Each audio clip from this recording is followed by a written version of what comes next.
शङ्करं न स्मरामि क्षन्तव्यो मे पराधः शिव शिव शिव भो श्रीमहादेव शम्भो। ज्योतिष में आस्था और विश्वास रखने वाले सभी दर्शकों को प्यार भरा नमस्कार। मेरे इस YouTube चैनल ज्योतिष अथय ज्ञान सागर को सब्सक्राइब करें और साथ ही साथ बेल आइकॉन के बटन को प्रेस करें ताकि सभी नोटिफिकेशन आपको मिलती रहें। वीडियो में दी गई जानकारी अगर आपको महत्वपूर्ण और ज्ञानवर्धक लगती है तो इसको शेयर और लाइक करना ना भूलें ताकि आपका प्यार और सपोर्ट इसी तरह से मुझे मिलता रहे। ज्योतिष विद्या एक प्रकार की नहीं बल्कि 14 से 15 प्रकार की विद्याएं हैं जिसमें आप अपने भविष्य के बारे में जान सकते हैं। कई बार मेरे पास इस प्रकार के आगंतुक आते हैं जिनके पास अपने जन्म के बारे में कोई भी विवरण नहीं होता है, लेकिन फिर भी वो अपने भाग्य के बारे में जानना चाहते हैं। तो उस समय अगर आपके पास ये वाली जो चीज़ मैं आज बताने वाली हूँ, जो अंग विद्या के नाम से प्रख्यात है, ये भी ज्योतिष का ही एक अन्य विद्या है, तो उसके हिसाब से फिर मैं उनका परिवर्तन कर देती हूँ। और सबसे ज़्यादा तो मैं प्रश्न कुंडली को ही अपनाती हूँ, जो भी उनके क्वेरीज होते हैं वो उनको बता देती हूँ। लेकिन आज के इस वीडियो में मैं आपको बताने वाली हूँ अंग विद्या के बारे में कि अगर चाहे आप स्त्री हैं चाहे आप पुरुष हैं, और यहाँ पे मैंने एक पिक्चर बना के रखी है। हालांकि पिक्चर पेंटिंग ड्राइंग उतनी सुंदर नहीं है, लेकिन सिर्फ मैंने समझाने के लिए एक पिक्चर बनाई है। इसके अनुसार चाहे आप स्त्री हैं या पुरुष हैं, अगर आपके अंगों की बनावट ऐसी है तो यकीन मानिए आप उत्तम पुरुष की श्रेणी में आती हैं। सुख दुख सभी के जीवन में लगे रहते हैं, लेकिन ऐसे लोग बहुत ही कम होते हैं जिनके पास इस प्रकार की चीज़ें प्राप्त होती हैं। शरीर के सर से लेकर के पैर तक के एक एक अंग के बारे में बड़ा महिर ने बहुत ही विख्यात रूप से बताया है। डिस्क्रिप्शन में उन्होंने हर चीज़ को डिस्क्राइब करके रखा है। तो आज मैं आपको बताने वाली हूँ, चाहे आप पुरुष है या महिला हैं, अगर आपके शरीर के अंगों की, जरूरी नहीं है कि सारे अंगों की बनावट वैसी हो, लेकिन अगर उसमें से कुछ बनावट वैसी मिल जाती है जैसे मैं आपको बता रही हूँ, तब भी आप एक उत्तम पुरुष की श्रेणी में आ जाते हैं। तो कौन कौन से अंग ऐसे हैं जिसके बारे में मैं आज बताने वाली हूँ। तो वीडियो शुरू करने से पहले मैं डिम्पल शांडिलिया ज्योतिष अथय ज्ञान सागर के माध्यम से अपने सभी नए और पुराने दर्शकों का हार्दिक स्वागत करती हूँ। नमस्कार। वीडियो शुरू करने से पहले एक बात मैं और बताना चाहती हूँ कि जैसे आपको मालूम है कि मैंने 2 अन्य नए चैनल खोले हुए हैं। एक का नाम है डिम्पल द किचन क्वीन, अगर आप खाने के शौकीन हैं तो आप उस चैनल को सब्सक्राइब कर सकते हैं। और एक है जिज्ञासा ज्ञान की प्यास, जिसमें वीडियो बेस्ड स्टोरीज होती हैं, चाहे वो माइथोलॉजी से जुड़ी हुई हों, चाहे वो जो डेली रूटीन के जो आर्टिकल्स होते हैं उससे जुड़ी हुई हों, तो उससे भी संबंधित मैं काफ़ी सारी जानकारी देती रहती हूँ। उसका नाम है जिज्ञासा ज्ञान की प्यास, तो आप उसको भी सब्सक्राइब कर सकते हैं। अब हम शुरू करते हैं।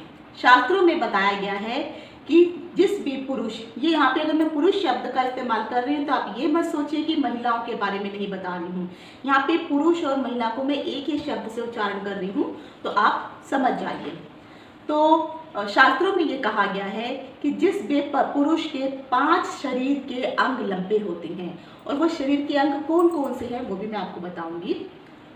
अब आप याद रखिए, जिस भी पुरुष या महिला के 5 शरीर के ऐसे अंग हैं जो लंबे होने चाहिए, 4 ऐसे अंग हैं जो शरीर में छोटे होने चाहिए, 5 ऐसे अंग हैं जो शरीर में सूक्ष्म होने चाहिए, अति छोटे, मतलब जिस तरह से हमारे दांत वगैरह होते हैं तो इस तरह से सूक्ष्म होने चाहिए। 6 शरीर में ऐसे अंग होते हैं जो उन्नत होने चाहिए, उभर करके होने चाहिए। 7 शरीर में ऐसे प्रकार के अंग होने चाहिए जिनका रंग सिर्फ रक्त वर्ण का हो, अर्थात लाल रंग का होना चाहिए। शरीर के 3 अंग ऐसे होने चाहिए जो बहुत ही अधिक गंभीर हो, और शरीर के 3 अन्य अंग ऐसे होने चाहिए जो विस्तार होने चाहिए, ब्रॉड होने चाहिए, उभरे। एक मैंने बताया था कि उन्नत होने चाहिए, और यहाँ पे विस्तार मतलब साइज में उनको बड़ा होना चाहिए। तो ऐसे चाहे स्त्रियाँ हों चाहे पुरुष हों, यकीन मानिए श्रेष्ठ भाग्य के स्वामी होते हैं, उत्तम परिवार में वो जन्म लेने वाले होते हैं। और अगर उनका परिवार उत्तम परिवार का ना भी होता है, लेकिन वो अपने कर्म से इतने अधिक ऊंचे उठ जाते हैं कि कभी उनके पेरेंट्स ने भी ये नहीं सोचा होगा कि हमारा जो ये बच्चा है यहाँ तक पहुँच सकता है। तो अब सबसे पहले आता है कि आखिर कौन से शरीर के जो 5 अंग ऐसे हैं जो लंबे होने चाहिए। तो अब मैं वो अंग आपको बता रही हूँ। जो 5 अंग होते हैं उसमें से पहला अंग आता है बाहु, यानी आपकी जो बाजुएं होती हैं ये लंबी होनी चाहिए। आपके जो नेत्र हैं, जो ये नेत्र होते हैं, कई लोगों के आपने बहुत छोटे छोटे नेत्र देखे हैं, कई लोगों के नेत्र लंबे होते हैं, तो ये नेत्रों का भी बहुत मायने होते हैं। तो जिनके जैसे कहते हैं ना कमल नयन, कमल के समान या बड़ी बड़ी जिनकी आंखें होती हैं ये बड़ी होनी चाहिए। आपकी जो ठोड़ी होती है, जो नीचे का हिस्सा है, ये भी आपका बड़ा होना चाहिए। आपकी जो नाक है, नाक भी जो है आपकी जो है लंबी होनी चाहिए, बड़ी नहीं होनी चाहिए, मोटी नहीं होनी चाहिए, लेकिन लंबी नाक। कई लोगों की आपने नाक देखी जो सिकुड़ी हुई होती है, पिचकी हुई होती है, तो ऐसे नहीं, ब्यूटीफुल लंबी नाक होनी चाहिए। और साथ ही साथ आपके स्तनों के बीच का भाग, जो ये वाला भाग होता है, सेंटर का भाग, ये भाग भी दीर्घ होना चाहिए, यानी लंबा होना चाहिए, बड़ा होना चाहिए। अगर आपके जो जो अंग मैंने अभी बताए हैं, चाहे आपकी ये बाजू हो, इसको हम अजान बाहु कहते हैं। जैसे आपने देखा होगा श्री राम भगवान की जो बाजुएं थी वो इतनी लंबी थी कि उनके घुटनों तक वो बाजुएं आती थी, और उनका जो धनुष था वो उनके घुटनों से नीचे तक जाता था। तो उनका धनुष भी इसी कारण बहुत लंबा था, क्योंकि उनकी बाहु बहुत लंबी थी। आज के समय में ऐसे इंसान बहुत कम देखने को मिलते हैं, लेकिन ऐसे इंसान जरूर मिलते हैं कि कमर के नीचे तक उनके हाथ जो है, यानी घुटनों के थोड़े ऊपर तक उनके हाथ पहुंच जाते हैं। ऐसे इंसान भी भाग्यशाली होती हैं। तो ये 5 अंग आपके शरीर के मैंने बताए, ये हमेशा लंबे होने चाहिए। उसके बाद मैंने आपको कहा था कि शरीर के 4 अंग ऐसे होने चाहिए जो छोटे होने चाहिए। शरीर के जो 4 अंग हैं वो कौन से ऐसे अंग हैं? अब सबसे पहले आ जाता है आपका जो ये गला होता है। ये गला जो है आपका छोटा होना चाहिए। आपकी जो पीठ है, जो बैक है, ये भी छोटी होनी चाहिए। और आपकी जो दोनों पिंडलियाँ होती हैं, तो पिंडलियाँ भी आपकी दोनों ये भी छोटी होनी चाहिए। तो देखने में ऐसा जातक अच्छा होता है, शुभ भाग्य को लिए हुए होता है। उसके बाद मैंने कहा था कि शरीर के 5 अंग ऐसे होने चाहिए जो सूक्ष्म होने चाहिए, छोटे होने चाहिए। देखिए, छोटे में और सूक्ष्म में बहुत फर्क है। सूक्ष्म का मतलब होता है अति छोटा, बहुत ही छोटा हो जाता है। तो जो अति छोटे अंग हैं वो 5 अंग कौन से हैं? सबसे अंगों में आता है, पहले आपके दांत आ जाते हैं। जो दांत होते हैं वो जितने छोटे दांत होते हैं, जितने सुंदर अनार के दानों के जैसे एक साथ सटे हुए होते हैं, चमकीले होते हैं, ऐसे दांत वाले जो व्यक्ति होते हैं, ऊबड़ खाबड़ नहीं हो, एकदम लाइंस में होते। कई बार आपने जैसे हीरो हीरोइन के आपने दांत देखे होंगे, एकदम लाइंस में लगे होते हैं। तो ऐसे दांत जो हैं, और ये छोटे से छोटे, कई आपने लोग देखे होंगे जिनकी जो हंसते हैं तो उनके दांत इतने बड़े होते हैं कि कई बार तो होठों से बाहर आते हैं, और जब कई बार वो हंसते हैं तो उनके हंसते वक्त उनके मसूड़े तक भी नजर आते हैं। तो ऐसे दांत वाले जो इंसान होते हैं वो कहीं ना कहीं उनके ऊपर भाग्य की मार पड़ती ही रहती है। तो दांत आपके छोटे होने चाहिए। आपकी जो उंगलियां होती हैं, और कौन सी, जो आपके पैर होते हैं, तो पैर की जो उंगलियां होती हैं और उंगलियों के जो पोर होते हैं, ये जो उंगलियां होती हैं, ये उंगलियों के जो ऊपर का जो हिस्सा होता है, तो यानी मान लीजिए ये आपकी उंगली है, तो उंगलियों में जिस तरह से ये लाइंस आती हैं, तो जो ये पहले वाली तो ये जो पहला वाला जो हिस्सा होता है, टॉप का हिस्सा होता है, इसको हम पोर बोलते हैं। तो आपके पैरों के उंगलियों के जो पोर होते हैं वो भी छोटे होने चाहिए। चाहे आपकी पैरों की उंगलियां लंबी ही क्यों ना हो, लेकिन उसके जो ऊपर का जो टोस का जो हिस्सा होता है वो हमेशा छोटा होना चाहिए।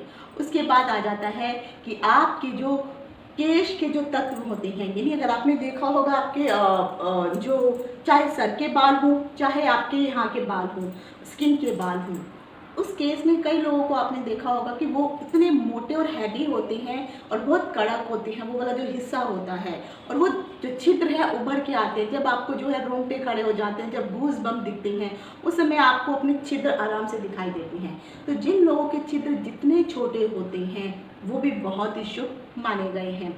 और साथ ही साथ जो है आपके हाथों के जो नाखून, ये जो नाखून होते हैं, ये नाखून का मतलब ये जो यहाँ वाला हिस्सा है, तो इस वाले हिस्से को मान लीजिए ये है, तो ये ऊपर का आपका हिस्सा आ गया, ये आगे का हिस्सा, तो ये आपके नाखून हो गए। तो ये नाखून का अगर जो ये वाला हिस्सा होता है, ये भी आपके छोटे और चौड़ाई में होते हैं, तो ऐसा इंसान बहुत ही अधिक मेहनती होता है।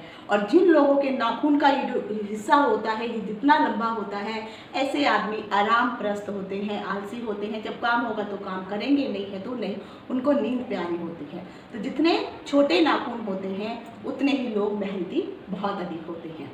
उसके बाद आ जाता है, शास्त्रों में ये बताया गया है कि आपके शरीर की जो 6 अंग होते हैं ये उन्नत होने चाहिए, उभरे हुए होने चाहिए। आखिर वो 6 अंग कौन से हैं? तो जो सबसे पहले जो आपके जो 6 अंग शास्त्रों में बताए गए हैं उसके में जो सबसे पहला अंग आता है उसके अनुसार आता है आपका पार्श्व भाग, यानी आपके जो सामने का जो भाग जो भाग आता है वो आपका हर चीज़ उन्नत होनी चाहिए। अगर आपकी आंखें हैं तो उभरी हुई होनी चाहिए, नाक है उठी हुई होनी चाहिए, होंठ है तो इस हिसाब से उन्नत होने चाहिए। उसके बाद आ जाता है आपका उदर, यानी आपका जो पेट का जो हिस्सा होता है, ये पेट का हिस्सा भी जो है आपका हष्ट पुष्ट होना चाहिए, जिसे हम कहते हैं 6 पैक वाला, यानी स्लिम और फ्लैट होना चाहिए, तो ये भी उन्नत हिस्से में आता है। फिर आता है आपका वक्षस्थल, जो छाती है वो उभरी हुई होनी चाहिए, जैसे हम कहते हैं 56 इंच का सीना। तो इस तरह से चाहे स्त्री हो या पुरुष हो तो इनकी जो सीना होता है ये भी उन्नत या उभरा हुआ होना चाहिए। उसके बाद आ जाता है नासिका, तो जो आपकी जो नाक होती है, कई लोगों की नाक आपने देखी है पिचकी हुई होती है, तो आपकी नाक ऐसी नहीं होनी चाहिए, नाक भी उभरी हुई सुडौल और सुंदर होनी चाहिए। उसके बाद आ जाते हैं आपके कंधे, जो शोल्डर है, तो ये शोल्डर कई लोगों के आपने देखा होगा बहुत झुके हुए होते हैं, सब बेंड करके होते हैं। तो ऐसे जिन लोगों के शोल्डर बेंड होते हैं वो शुभ नहीं होते हैं, क्योंकि कहीं ना कहीं वो जिम्मेदारियों का भार जो है उठा नहीं पाते हैं। लेकिन जिनके शोल्डर उन्नत होते हैं तो ऐसे लोगों के ऊपर कितनी भी जिम्मेदारियां दे दी जाए वो अपनी जिम्मेदारियों को बहुत ही अच्छे तरीके से निभा पाते हैं। और उसके बाद आ जाता है आपका ललाट, यानी आपका जो फेस है, फेस के जितने भी हिस्से हैं, चाहे वो आँख, नाक, कान, मुंह, ये सब है, ये सारे इससे भी उन्नत होने चाहिए, उभर करके आने चाहिए। और ललाट में जो सबसे मेन होता है वो आपका माथा होता है। तो माथा भी कई लोगों का आपने देखा होगा अंदर धंसा हुआ होता है, पिचका हुआ होता है, तो ऐसा नहीं होना चाहिए, माथा भी आपके उभर के आना चाहिए। शास्त्रों में कहा गया है स्त्रियों का माथा जितना छोटा हो और पुरुषों का माथा जितना बड़ा हो उतना ही कहीं ना कहीं वो भाग्य के धनी होते हैं।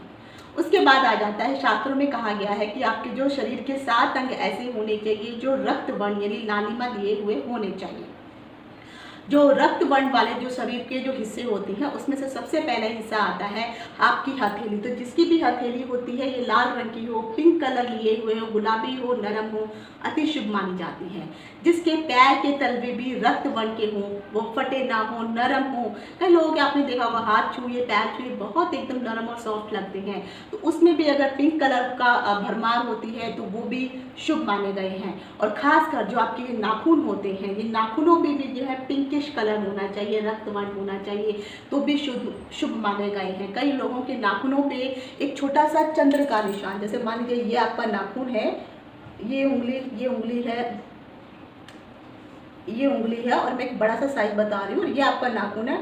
तो नाखून के अगर यहाँ पर एक छोटा सा अर्धचंद्र दिखाई देता है जहाँ से आपका नाखून स्टार्ट होता है, तो यह अर्धचंद्र जो है कहीं ना कहीं आपके लिए शुभता का संकेत देता है। और जितना ये चंद्र बड़ा होता है उतना ही ये जो है हानिकारक माना जाता है। उसके बाद आते हैं कि आपके जो नेत्रों के कोण, जो आंखें होती हैं, आंखों के जो कोने होते हैं दोनों साइड के, इनके ये वाले कोनों में भी जो है जहाँ पे हम काजल लगाते हैं तो ये भी यहाँ पे भी पिंकिश कलर होना चाहिए, रक्त वर्ण होना चाहिए। उसके बाद आता है आपकी जीभा, आपकी जीभ। कई लोगों की आपने जीभ देखी जिसको हम कहते हैं इनकी जीभ तो काली है, तो इसका अर्थ ये होता है कि अगर जीभ का रंग भी पिंक कलर का हो, रेड कलर का हो, तब भी कहीं ना कहीं शुभ माना गया है। और सबसे उत्तम जो है आपके होंठ आते हैं, होंठों का रंग भी पिंक कलर ही होना चाहिए। जैसे मैंने कहा देश काल वातावरण के अनुसार शरीर के रंग बदल जाते हैं, लेकिन उसके बावजूद भी अगर आप काले आदमी को भी देखेंगे तो फिर भी उनकी होठों की रंगत जो होती है बहुत अधिक वाइट जैसा पिंक नहीं हो, लेकिन पिंक तो आपको दिखाई दे ही जाते हैं। और सबसे ज़्यादा आते हैं आपका जो तालू होता है, जो अंदर का जो हिस्सा आता है वो भी पिंक होना चाहिए। तो ये 7 शरीर के हिस्से ऐसे होते हैं, अगर लाल वर्ण लिए हुए होंगे तो कहीं ना कहीं आप शुभ व्यक्तियों में गिने जाएंगे, भाग्य के धनी होंगे। अगर ये 7 नहीं भी आती हैं और इनमें से कुछ चीज़ें अगर आती हैं तो कहीं ना कहीं आप मान के चलिए तो 100 के हिसाब से जो है आप एक कैलकुलेशन करके रख लीजिए कि आपका जो कैलकुलेशन है अगर उसी हिसाब से ये सब बैठ रहा है। मान लीजिए मैंने 20 चीज़ें बताई हैं और 20 में से कहीं ना कहीं अगर उसमें से आपको 12 भी और 15 भी मैच कर रही हैं, तब भी आप जो है एक अच्छे धनी इंसान है, भाग्य के कहीं ना कहीं धनी है आप। अब आ जाता है, उसके बाद मैंने बताया था कि शरीर के 3 अंग ऐसे होने चाहिए जो गंभीर होने चाहिए। जो ऐसे 3 अंग हैं वो कौन से हैं? तो सबसे पहले आता है आपका स्वर। आपने देखा होगा कई बार कुछ महिलाएं हैं जब बात करती हैं तो उनकी आवाज़ इतनी भारी होती है कि ऐसा लगता है कि कोई पुरुष बात कर रहा है। लेकिन कई बार जो पुरुष होते हैं जब वो बात करते हैं तो उनकी आवाज़ ऐसी लगती है कि कोई स्त्री बात कर रही है, तो कर्कश जैसी रहती है। तो पुरुषों का स्वर जो है भारी होना चाहिए और महिलाओं का स्वर जो है मधुर होना चाहिए। ये चीज़ होनी चाहिए आपके अंदर। दूसरा है आपकी चाल। चाल जो है वो भी गंभीर होनी चाहिए। जब गंभीर चाल का मतलब होता है, ऐसा नहीं है कि आपके नजरे कहीं और है, कदम कहीं और जा रहे हैं, लड़खड़ा के चल रहे हैं, तो ऐसी चाल नहीं होनी चाहिए। एक सोफिस्टिकेटेड चाल होती है, चलने का एक तरीका होता है। मैंने चाल से संबंधित एक वीडियो बना के रखा है, उसका लिंक मैं डिस्क्रिप्शन बॉक्स में दे दूंगी, जिसमें लिखा हुआ है मैंने, कहीं आपकी चाल वैसी तो नहीं। तो उस चाल से भी महिलाओं और पुरुषों के बारे में पता चल जाता है कि आप किस प्रकार के व्यक्ति हैं। तो आपकी चाल भी गंभीर होनी चाहिए, यानी आप अपने पथ पर चलने वाले हो। जहाँ पर आपका रास्ता है तो आपकी निगाह रास्ते पर होनी चाहिए, दाएं बाएं नहीं भटकनी चाहिए। उसके बाद आ जाता है आपके पेट की नाभि। जो आपकी नाभि है ये भी गंभीर होनी चाहिए, अर्थात सुडौल होनी चाहिए, सुंदर होनी चाहिए, शरीर अंदर होनी चाहिए। कई लोगों के आपने देखा होगा ऐसे नाभि बाहर उभर करके आती है, तो वो भी ठीक नहीं है। तो जो नाभि अंदर की तरफ होती है उसको शुभ माना जाता है। उसके बाद मैंने आपको कहा था कि आपके शरीर के 3 अंग ऐसे होने चाहिए जो विस्तार वाले होने चाहिए, प्रौढ़ होने चाहिए। तो ऐसे जो 3 अंग होते हैं, ये अंतिम अंग है जो मैं आपको बता रही हूँ। ऐसे 3 अंग जो गंभीर होते हैं, नंबर 1 आता है कि आपकी भौहें, यानी आपकी जो आंखों के ऊपर का जो ये आईब्रोज ये होती है ना, ये भी बहुत गंभीर होनी चाहिए। आपने देखा होगा कई लोग गंभीर इन द सेंस का ये जो हिस्सा है, कई बार आपने देखा होगा उबड़ खाबड़ होता है। उबड़ खाबड़ मतलब किसी के बाल कम होते हैं, किसी के ज़्यादा होते हैं, उनके चेहरे के जो एक्सप्रेशन होते हैं, तो उनके जो भौहें होती हैं वो उस हिसाब से वो एक्सप्रेशन नहीं दे पाती हैं। तो यहाँ से देख के भी पता चल जाता है कि सामने वाले की प्रवृत्ति आखिर कैसी है। उसके बाद आता है नंबर 2 आपकी भुजाएं। तो आपकी जो भुजाएं होती हैं ये बहुत ही अधिक जो है गंभीर होनी चाहिए, यानी विस्तार वाली होनी चाहिए, आपकी लंबी होनी चाहिए। तो जो जितनी बाजू लंबी होती है उतनी ही शुभ मानी जाती है। और सॉरी, जो बोहों के बारे में बता रही थी कि जो बोहें हैं, जितनी बोहें जो हैं आपकी लंबी होती हैं यहाँ तक, मतलब कई लोगों के आपने देखा होगा कि जो आईब्रोज हैं वो आपके आईज के यहाँ तक टच होती हैं। तो जितनी लंबी आईब्रोज होती हैं ये बहुत सुंदर और लकी मानी जाती हैं। उसके बाद आ जाता है पुरुषों में देखा जाता है तो उनकी जो प्राइवेट पार्ट आती हैं, जिसमें आता है शिशिर, वो भी कहीं ना कहीं विस्तार लिए हुए होना चाहिए। अगर ये विस्तार वाला नहीं होता है और जिनका भी शिशिर छोटा होता है तो ऐसे पुरुष जो हैं संतान की उत्पत्ति नहीं कर पाते हैं, या जिनका बेंड होता है, टेढ़ा होता है, ऐसे लोग भी संतान की उत्पत्ति नहीं कर पाते हैं।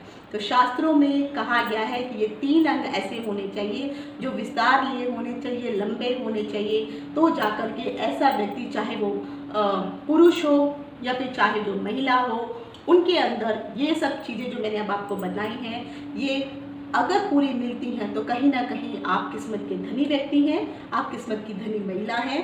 आपका जो आपके ऊपर जो भी मैंने अभी 15 से 20 आपको चीज़ें बताई हैं, इनको कैलकुलेशन करके रखिए और फिर देखिए कि कितने अंग आपके इस प्रकार के हैं। अगर वो ज़्यादा से ज़्यादा आप मिलते हैं और अगर आपके पास अपनी कोई जन्म कुंडली भी नहीं है तो आप इनसे भी अंदाज़ा लगा सकते हैं कि आप किस प्रकार की किस्मत वाले हैं। आशा करती हूँ कि मैंने जो आज जानकारी दी है लाभदायक रही होगी, पसंद आई होगी। आज यहीं तक। इति शुभम। नमस्कार।